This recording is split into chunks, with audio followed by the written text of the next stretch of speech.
Hello बच्चों, welcome to present knowledge field. तो आज हम लेकर आए फिजिक्स का एक और न्यू चैप्टर जिसका नाम है ग्रेविटेशन, जिसे हम कहते हैं गुरुत्वाकर्षण। ये ग्रेविटेशनल का लेक्चर नंबर 1 है। तो जल्दी से कॉपी पेन लीजिए और आइए समझते हैं। और हमारे इस नॉलेज फील्ड के चैनल को जल्दी से जल्दी सब्सक्राइब करिए, लाइक करिए, शेयर करिए और घंटे का बटन को तोड़ के रख दीजिए ताकि आपके पास नई नई वीडियो आती रहे। ठीक है, तो चलिए अपने लेक्चर को स्टार्ट करते हैं जल्दी से। देखिए बच्चे, हमारा जो इसके अंदर पहला टॉपिक है वो है गुरुत्वाकर्षण, जिसे आप ग्रेविटेशन कहते हैं, और एक होता है गुरुत्व, जिसे हम कहते हैं ग्रेविटी। दोनों अलग अलग है पर दोनों को समझते हैं।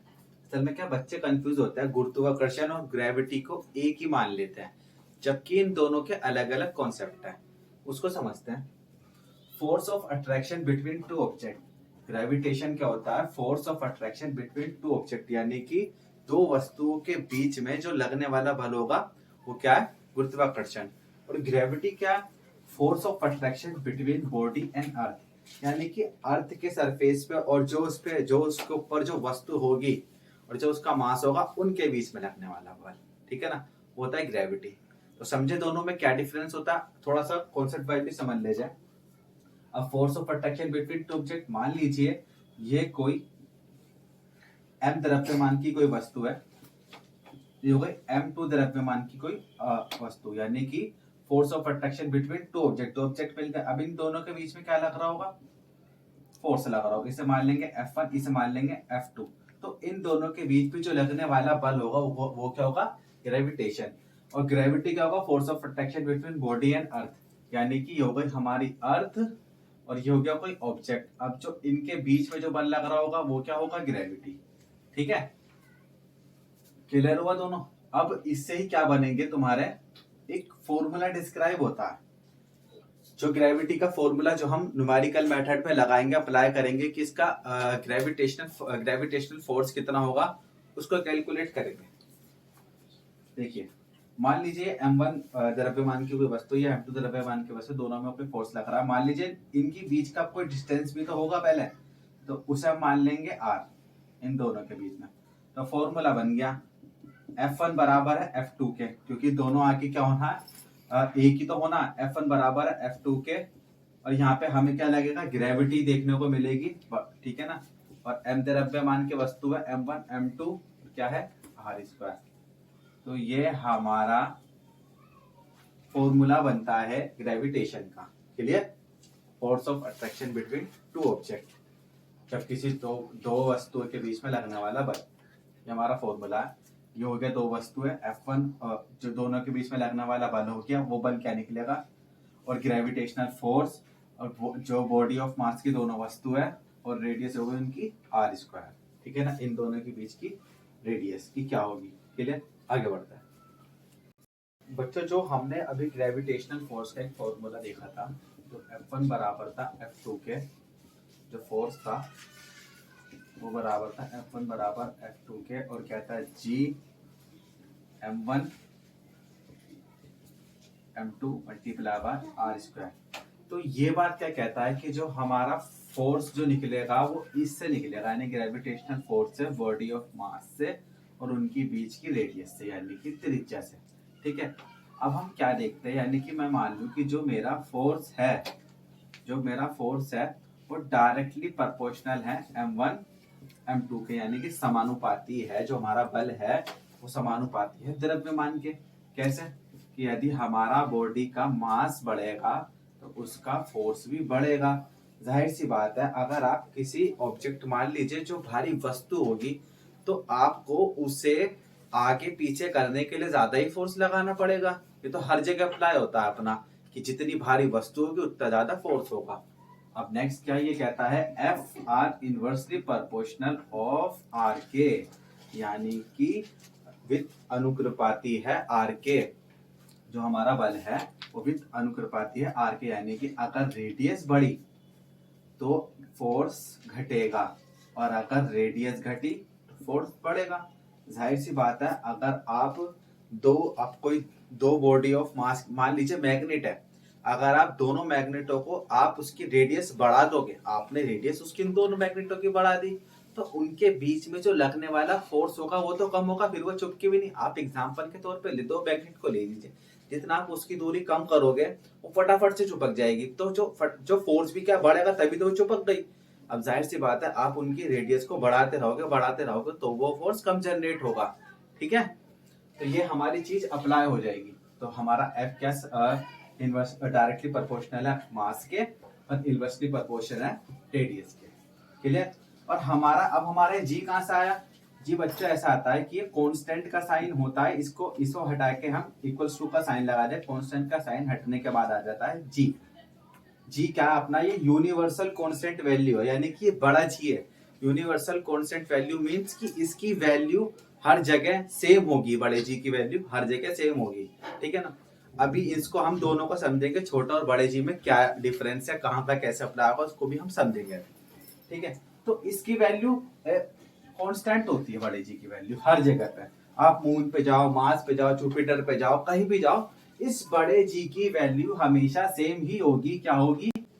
6.67 मल्टीप्लाई बाय 10 की power -11 Newton metre square kg-2।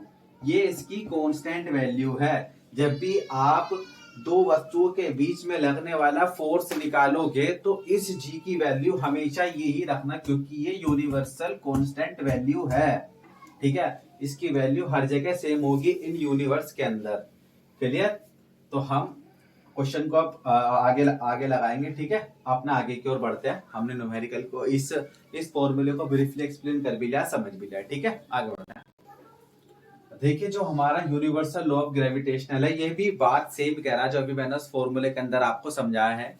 यानी कि जो हमारा यूनिवर्सल लॉ ऑफ ग्रेविटेशन, जो हमारा बड़ा जी होगा, वो दो कणों के बीच में लगने वाला आकर्षण बल, यानी कि दो वस्तुओं के बीच में लगने वाला अट्रैक्शन फोर्स, जो उनका बॉडी ऑफ मास होगा उन दोनों का, उसके गुणनफल के बराबर होगा, यानी कि m1 m2 के बराबर होगा, यानी कि डायरेक्टली प्रोपोर्शनल होगा बॉडी ऑफ मास के। जब आप फॉर्मूले में सॉल्व करोगे तो इस जी की मल्टीप्लाई इसमें तो करोगे, बॉडी ऑफ मास से तो करोगे दोनों के, देखा जाए तो। पर और क्या होगा, जो हमारा लॉ ऑफ ग्रेविटेशन यानी कि बड़ा जी है, वो क्या होगा,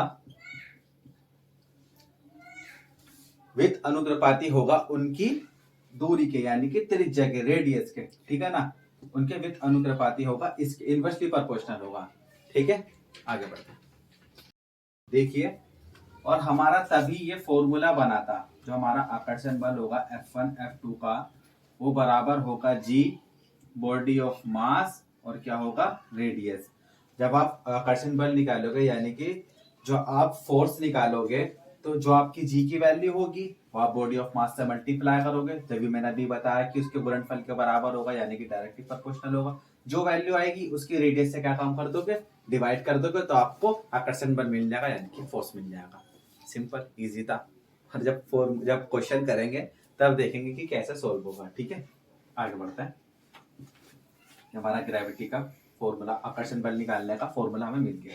ठीक है, देखिए बच्चों, इसे हम also called inverse square law. जब भी आपको इनवर्स स्क्वायर लॉ पूछेगा तो आप यही सारी बातें लिख के उधेड़ मानना। ठीक है ना, आपको पूरे नंबर दे देगा।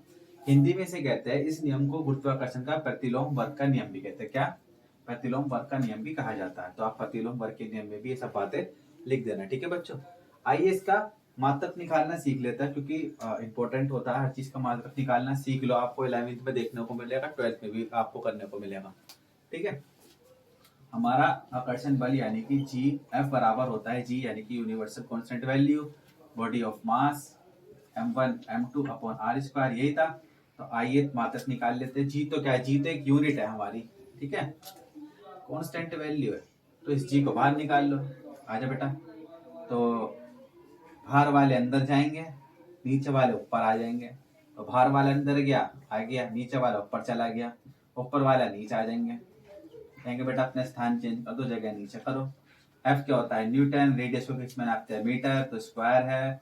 एम क्या है, द्रव्यमान यानी कि KG multiply by KG, KG होगा 2, इसलिए बन गया इसका मात्रक newton metre square KG -2। KG 2 है तो ऊपर जाके -2 हो जाएंगे, तो ये इसका क्या हो गया, मात्रक। ठीक है बच्चों, चलो आगे बढ़ते हैं। आइए कुछ इसे गुरुत्वीय त्वरण को न्यूमेरिकल तौर पर समझ लेते हैं। देखिए हमारा वेग यानी कि त्वरण निकालने का फॉर्मूला क्या होता था, A equals to B minus C upon T, final minus initial upon T. अब हमारा ए क्या होता है, जी में कन्वर्ट हो गया तो हो जाएगा B minus C upon T. मान लीजिए आपका टी 0 सेकेंड में आपका वेग क्या था, 0 मीटर पर सेकेंड। आप तुरंत उसके 1 सेकेंड बाद इस वेग से चलते हैं तो आपका अंतिम वेग हो गया 9.8 माइनस इनिशियल क्या हो गया 0, समय क्या लगा आपको 1 सेकेंड, तो आपकी वैल्यू कितनी आ गई 9.8। अब मान लीजिए देन आप 2 सेकेंड बाद आप इस वेग को प्राप्त कर लेते हैं, ठीक है ना। तो मैं देखता हूँ जी इक्वल्स टू क्या था, B minus C upon T. तो जी इक्वल्स टू, अब हमारा अंतिम वेग कौन सा हो गया 9.6, वो 19.6 माइनस और इसका प्रारंभिक क्या हो गया 9.8। तो 9.8 अपॉन और कितने कितने समय अंतराल में, यहाँ पे भी इसे 1 सेकेंड का समय लगा। 1 सेकेंड का देख रहा हूँ तो 1 और 2 में कितना 1 सेकेंड का ही तो फर्क है, तो 1 सेकेंड। तो जब आप इसे माइनस करोगे निकल के कितना आ जाएगा 9.8। अब देन दोबारा कर लेते हैं, t3 सेकेंड में उसने इसका अंतिम वेग क्या हो गया 29.4 और प्रारंभिक क्या हो गया 19.6 और कितना समय अंतराल लगा, यहाँ पे भी से 1 सेकेंड का समय अंतराल लगा 1 सेकेंड का। जब आप 29.4 माइनस 19.6 को आप माइनस करोगे तो आपकी वैल्यू निकल कर आ जाएगी 9.8 1 सेकेंड का। हम देख रहे हैं हर 1 सेकेंड बाद इसका जो हमारा गुरुत्वीय त्वरण निकल कर आ रहा है वो क्या आ रहा है 9.8 metre second square minus square, ठीक है, मीटर पर सेकेंड माइनस स्क्वायर जो हमारा निकल कर आ रहा है ग्रेविटेशनल फोर्स कांस्टेंट निकल कर आ रहा है। तो ये आपका एग्जांपल भी बन सकता है यूनिफॉर्म, है ना, यूनिफॉर्म बन सकता है, यानी कि एक समान गुरुत्वीय त्वरण का एग्जांपल बनना बहुत बढ़िया। तो आप सेट ऑफ एग्जांपल के तौर पर समझा देना, गुरुत्वीय त्वरण के अंदर एक एग्जांपल भी डाल देना, ठीक है ना, ऐसा ही है। क्लियर, आगे बढ़ते हैं। देखिए हम अपने नेक्स्ट टॉपिक के अंदर आगे बढ़ते हैं, relation between small G and capital G. ये क्वेश्चन बहुत बार एग्जामिनर पूछ लेता है और ये बहुत बार हमें देखने को भी मिलता है, जो आपके पेपर में रखा हुआ मिलेगा, इसे आप इम्पोर्टेंट पे टिक कर दीजिए, ठीक है। अब हम क्या देखते हैं, अब हम का रिलेशन निकालते हैं। आइए, हमारा आकर्षण बल का फॉर्मूला कहता है equals to G body of mass और उनकी बीच की रेडियस यानी कि त्रिज्या, और हमारा एफ क्या होता है हमने पढ़ रखा है एम ए, मोशन के अंदर पढ़ रखा है ना, नहीं पढ़ा, फटाफट जाओ जाके पढ़ लो। तो हमारा फोर्स क्या होता है एम ए क्या होता है मैंने अभी बताया गुरुत्वीय त्वरण, ठीक है ना, ये बन गया हमारा एम जी, और हमारा जी बड़ा जी क्या होता है universal constant value R square.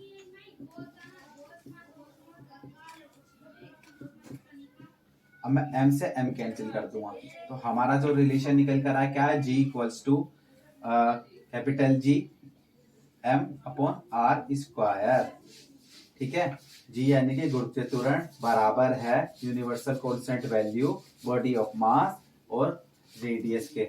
अब देखते हैं, अब इक्वेशन को पुटिंग करते हैं वैल्यू को, हमें g की वैल्यू पता है। मान लीजिए हम अर्थ का ग्रेविटेशनल फोर्स निकालना चाहते हैं, हमें अर्थ का क्या निकालना है ग्रेविटेशनल फोर्स निकालना है, तो मुझे क्या पता होना चाहिए, देखो जी तो हमारा यूनिवर्सल कांस्टेंट वैल्यू देखा, अब इसलिए कहा था कि इसकी वैल्यू यहाँ पे भी सेम होगी अर्थ पे, ठीक है ना। अगर आप कहीं और का ग्रेविटेशनल फोर्स निकालोगे तो इसी फॉर्मूले से निकालना, मान लीजिए आप जुपिटर किसी का निकाल लेते हैं तो यूनिवर्सल कांस्टेंट वैल्यू जुपिटर पे भी सेम ही होगी। अब हमारी जी की वैल्यू देखिए, अब हमारी यूनिवर्सल ग्रेविटेशनल जो हमारा फोर्स है उसकी वैल्यू तो सेम होती है बड़े जी की, तो 6.67 मल्टीप्लाई बाय 10 की पावर माइनस 11, और देन हमारा अर्थ का बॉडी ऑफ मास कितना होता है, ये होता है 6 मल्टीप्लाई बाय 10 की पावर 24 kg, और हमारा रेडियस क्या होता है, अर्थ का रेडियस कितना होगा, अर्थ का रेडियस क्या था 6.4 आई थिंक, हाँ 6.4 मल्टीप्लाई बाय 10 की पावर था,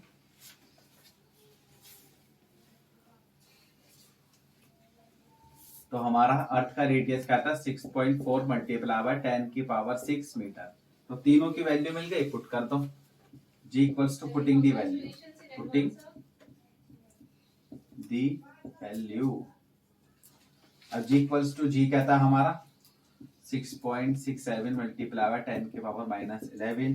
एम क्या था, अर्थ का मास कितना था 6 मल्टीप्लाई बाय 10 की पावर 24 अपॉन रेडियस क्या था हमारा 6.4 मल्टीप्लाई बाय 10 की पावर 6 आर स्क्वायर था ना, तो इस पे स्क्वायर कर लेंगे 6.4। जब आप इन वैल्यू को कैलकुलेट करोगे तो आपका निकल कर आ जाएगा 9.8 मीटर सेकेंड स्क्वायर। तो वैल्यू निकल कर आ जाएगी, अर्थ का ग्रेविटेशनल फोर्स निकल कर आ जाएगा। देन किसी और का भी निकालना हो तो पता कर लेना, ठीक है ना, उसका मास पता कर लेना, उसका रेडियस पता कर लेना, आपका किसी और प्लैनेट का ग्रेविटेशनल फोर्स निकल कर आ जाएगा। फिलहाल तो अर्थ का ये है, ठीक है ना, 9.8 मीटर पर सेकेंड स्क्वायर। ठीक है, क्लियर हुआ टॉपिक, इंपॉर्टेंट टॉपिक है, अच्छे से कर लेना। आइए आपको एक फैक्ट बताता हूँ बच्चों, ये कहता है the value does not depend of body of मास, यानी कि वस्तु का जो हमारा मास होगा, जो उसकी वैल्यू होगी, वो डिपेंड नहीं करेगा ग्रेविटेशनल फोर्स पे। अब वो कैसे, हमारे वैज्ञानिक थे गैलीलियो, उन्होंने यही बात कही थी इन द सेंस, जैसे कि मान लीजिए आप ये सिक्का मेरे हाथ में, एक कॉइन है, अब मैं इस कॉइन को ऊपर उछालता हूँ, तो जब ये नीचे आएगा ना, तो इस पर 9.8 मीटर सेकेंड का ही ग्रेविटेशनल फोर्स लगेगा। अब मैं चाहे पत्थर 10 केजी का हवा में फेंकूं तो उस पे भी सेम ही लगेगा।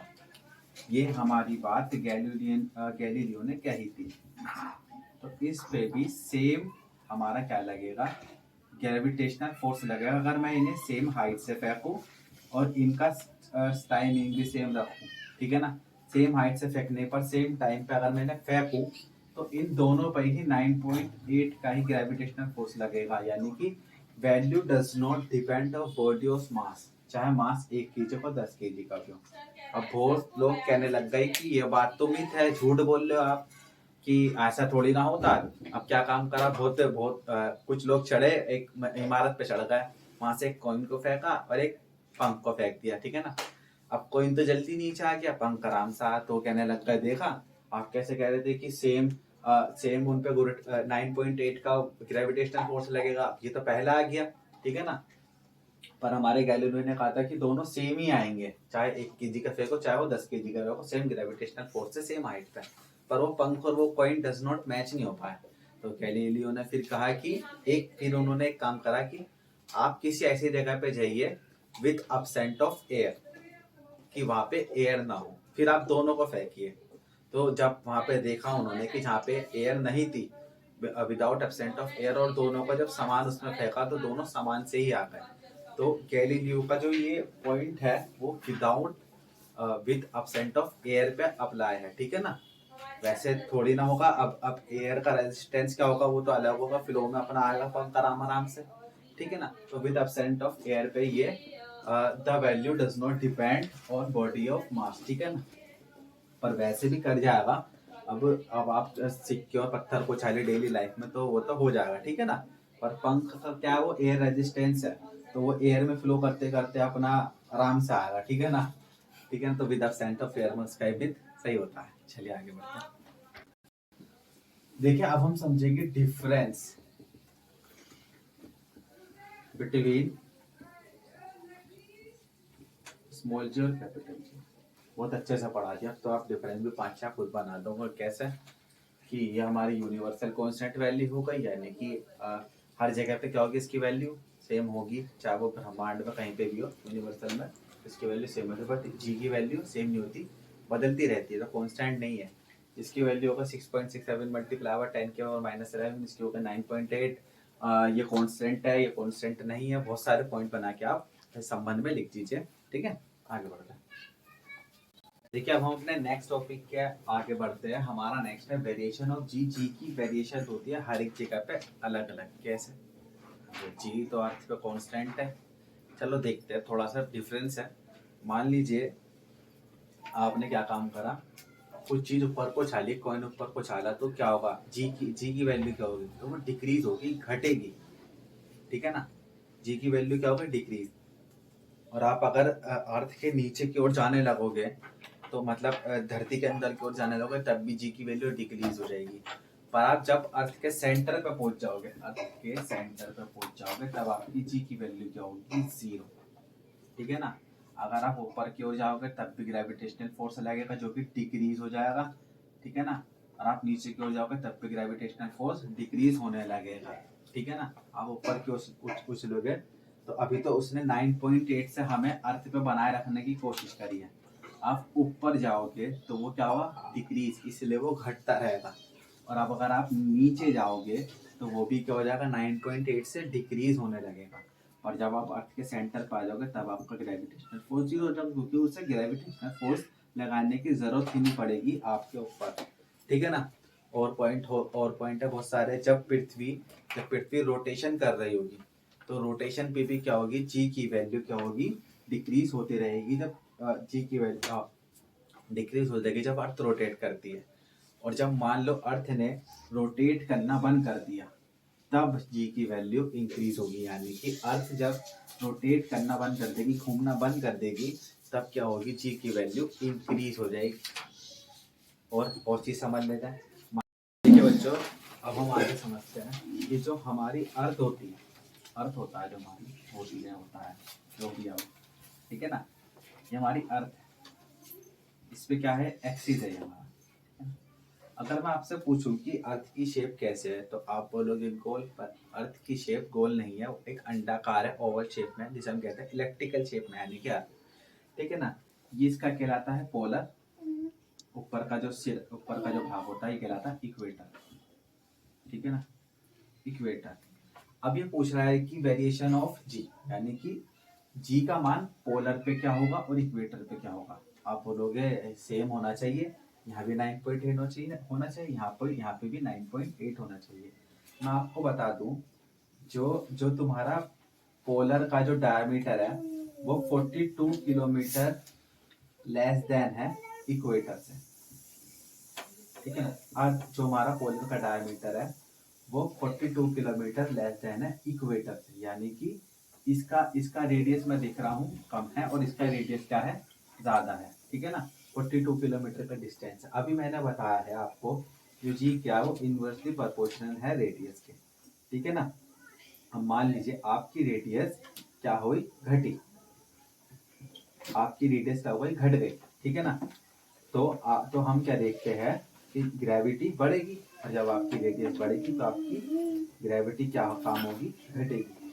अब मैं देखता हूँ इन दोनों के मुकाबले इसका लेस देन है इसके मुकाबले, यानी कि कम है, तो मैं क्या देख रहा हूँ, इसकी रेडियस क्या है, कम, तो इसका ग्रेविटेशनल फोर्स होगा मैक्सिमम, यानी कि पोलर पे ग्रेविटेशनल फोर्स होगा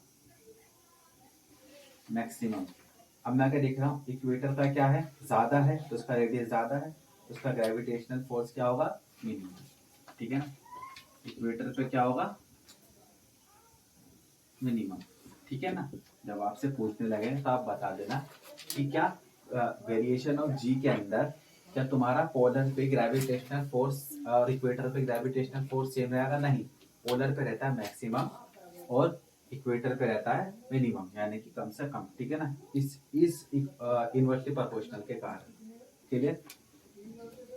देखिए, जब आप पोल से इक्वेटर की ओर जाओगे तो तब आपकी वैल्यू क्या काम करेगी, राइज करेगी, यानी कि जी की वैल्यू क्या होगी, बढ़ेगी। और जब आप पोलर से इक्वेटर की ओर जाओगे तो आपकी वैल्यू क्या होगी, मिनिमम होगी, यानी कि घटने लगेगी, क्लियर। तो पोलर और इक्वेटर पे भी वेरिएशन ऑफ जी हमें देखने को मिलता है। बहुत से वेरिएशन देख ली, जब हम चीज ऊपर को फेंकते हैं तब घटती है, जब हम अर्थ के नीचे की ओर जाने लगेंगे तब जी की वैल्यू घटेगी, जब अर्थ के सेंटर पे आ जाएंगे तब क्या हो जाएगी, हमारी जी की वैल्यू जीरो हो जाएगी। चांद पे क्या होगी हमारी, मून पे क्या होगी, सॉरी, हमारी जी की वैल्यू तो 1/6 यानी कि g/6 हो जाएगी, यानी कि 9.8 करके 6 से डिवाइड दे देना, तो हमारा मून पे ग्रेविटी पता लग जाएगी, ठीक है ना। और हमारा क्या हो गया, जब अर्थ रोटेट करती रहेगी तब क्या वैल्यू क्या होगी, डिक्रीज होगी, जब अर्थ रोटेट करना बंद कर देगी तब वैल्यू क्या होगी, इंक्रीज, यानी कि बढ़ने लगेगी। पोलर, और मैंने तुम्हें इक्वेटर पे भी बता दिया और ये भी बता दिया कि हमारा कि पोलर क्या है, 42 किलोमीटर लेस देन है इक्वेटर से, ठीक है। बहुत सारे पॉइंट बन गए, आगे बढ़ते हैं। ये हमारा नेक्स्ट टॉपिक है, difference between mass and weight, यानी कि भार और किलोग्राम में कितना अंतर और क्या डिफरेंस है, ये इम्पोर्टेंट है। 101% पेपर में रखा हुआ मिलेगा बच्चों। देख लेते पहला पॉइंट क्या है, अगर हम देखें मास के अंदर the quantity of a matter is a body is called मास, ठीक है ना। यानी कि किसी पदार्थ या किसी वस्तु का मात्र, वो क्या कहलाएगा तुम्हारा, मास कहलाएगा। जैसे कि अ, एक लोहे की छड़ है, तो मैं देखो इसके अंदर क्या होंगे, इसके छोटे छोटे मोलिकुलर्स हो गए अंदर, तो वो क्या होगा, मास। जैसे हम हैं, हमारी बॉडी के अंदर भी तो क्या होता है, छोटे छोटे मोलिकुलर्स में मसल टिश्यूज होते हैं, तो वो टिश्यूज का कहलाया जाता है हमारा मास ही तो कहलाया जाता है। ऐसे इस लोहे की छड़ होगी, इसके अंदर भी छोटे छोटे इसके पार्टिकल्स होंगे, मोलिकुलर्स होंगे, तो वो क्या कहलाएंगे, मास। और हमारा वेट क्या, weight is a force to by which the earth attraction toward its centre, यानी कि जिस बल से, यानी कि जिस फोर्स से पृथ्वी जो किसी वस्तु को अपनी ओर खींचती है, उस आकर्षण बल के कारण पृथ्वी तो किसी वस्तु को अपनी ओर खींचती है, तो वो जिस बल से खींच रही है उससे वो क्या कहलाया जाता है, वेट, ठीक है ना। अब वेट हमारा क्या है, फोर्स होता है, फोर्स क्या होता है तुम्हारा, mg, ठीक है। इसलिए हमारा वेट क्या होता है, वो हर जगह चेंज हो जाएगा, मून अदर प्लेनेट पे चेंज हो जाएगा, बट मास चेंज नहीं होता, ठीक है। मास कभी चेंज नहीं होने का, वेट चेंज होता है। क्यों, क्योंकि ग्रेविटी, ये अब मैंने थोड़ा सा ब्रीफली कर दिया कि हमारा जी बदलता रहता है, ये कांस्टेंट वैल्यू नहीं है। और ये कांस्टेंट वैल्यू है, हमारी मास के जो मॉलिक्यूलर्स होंगे वो कांस्टेंट ही रहेंगे। इस लोहे की छड़ के जो मॉलिक्यूलर्स होंगे इसके अंदर, वो कांस्टेंट ही रहता है, वो चेंज ही नहीं होने का, आप कहीं और भी ले जाओगे। बट हमारा वेट जो है वो हमारा चेंज हो जाता है, ठीक है ना, अलग अलग जगह पे। और क्या है, और पॉइंट देखते हैं। और ये तुम्हारी क्या है, स्केलर क्वांटिटी, और ये क्या है तुम्हारी वेक्टर क्वांटिटी, यानी कि अदिश राशि है और ये सदिश राशि है। और ये कांस्टेंट है, यानी कि ये नियतांक है, और ये कांस्टेंट नहीं है, यानी कि इसकी वैल्यू हर जगह चेंज हो जाती है, ठीक है ना। इसका भी मास का भी मात्रक अलग होता है, वेट का भी मात्रक अलग होता है। तो आप देखिए, और इसकी ऐसा यूनिट क्या होती है मास की, केजी, और इसकी ऐसा यूनिट क्या होती है तुम्हारा, न्यूटन, ठीक है ना। भार क्या है हमारा, फोर्स ही तो है, तो उसकी एसआई यूनिट क्या होती है, न्यूटन।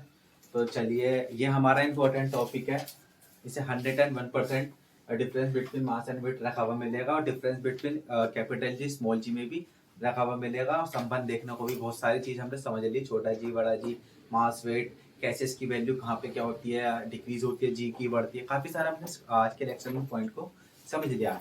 तो लेक्चर 2 के अंदर मिलता है ग्रेविटी के, तो बने रहिए मेरी वीडियो के अंदर, लाइक और शेयर जल्दी से जल्दी करिए, ताकि आगे फटाफट से वीडियो आती रहे, बने रहिए। चलिए, मिलता है बच्चों नेक्स्ट वीडियो के अंदर। जय हिंद, जय भारत।